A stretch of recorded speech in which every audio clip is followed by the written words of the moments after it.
Hello good evening दोस्तों, unique pharma point में आपका बहुत बहुत स्वागत है। आज हम आपको डेपिन कैप्सूल के बारे में बताने जा रहे हैं। तो दोस्तों, डेपिन कैप्सूल का कंपोजिशन होता है निफेडिपिन, जो एक प्रकार का कैल्शियम चैनल ब्लॉकर क्लास का एंटी हाइपरटेंसिव मेडिसिन होता है, जिसमें निफेडिपिन की strength 5 mg, 10 mg and 20 mg होता है।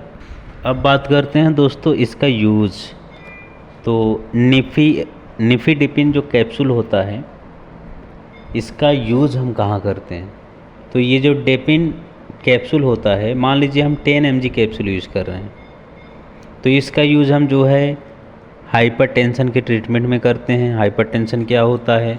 जब हमारा ब्लड प्रेशर जो होता है ये नॉर्मल से ज़्यादा हो जाता है, 120/80 mmHg से जब ज़्यादा हो जाता है, ज़्यादा होने का मतलब ये है कि 140/100 से ऊपर mmHg से ऊपर जब हो जाता है, सिस्टोलिक जो ब्लड प्रेशर होता है 140 और डायस्टोलिक जो ब्लड प्रेशर होता है 100 mmHg से जब ऊपर हो जाता है, तो इसको हाइपरटेंशन बोलते हैं।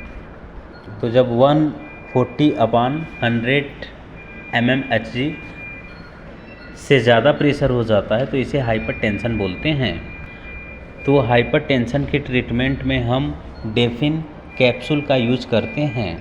इसके साथ साथ यह एंजाइना पेक्टोरिस, जिसमें क्या होता है, चेस्ट में पेन होता है, इसके साथ एरिथमिया के ट्रीटमेंट में भी करते हैं।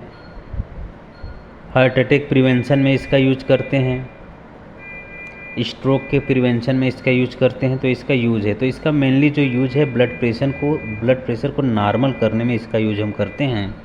अब बात करते हैं दोस्तों कि ये जो निफेडिपिन जो मेडिसिन होता है, जो डेपिन कैप्सूल ब्रांड है इसका नेम, तो ये कैसे काम करता है। तो ये क्या करता है, ब्लड प्रेशर को ये नॉर्मलाइज करता है, बढ़ा हुआ ब्लड प्रेशर को ये नॉर्मल करता है। तो ये कैसे करता है तो आपको बताते हैं। तो ये क्या करता है, ब्लड प्रेशर जो होता है, जिसमें ब्लड फ्लो होता है, ब्लड वेसल जो होता है, उसमें जब ब्लड फ्लो करता है तो ये क्या करता है, ब्लड वेसल्स को रिलैक्स करता है, जिसको वजह से क्या होता है, जो कंट्रक्शन ज़्यादा है ब्लड वेसल्स में, तो ये क्या हो जाता है, रिलैक्स होने लगता है। तो ये मेनली क्या करता है, ब्लड वेसल्स को रिलैक्स करके ब्लड प्रेशर को कम करता है, जिसकी वजह से क्या होता है, जो ब्लड फ्लो है ये कम हो जाता है। कम होने का मतलब नॉर्मल हो जाता है, जिससे क्या होता है कि हमारा जो बढ़ा हुआ प्रेशर है ये कम हो जाता है।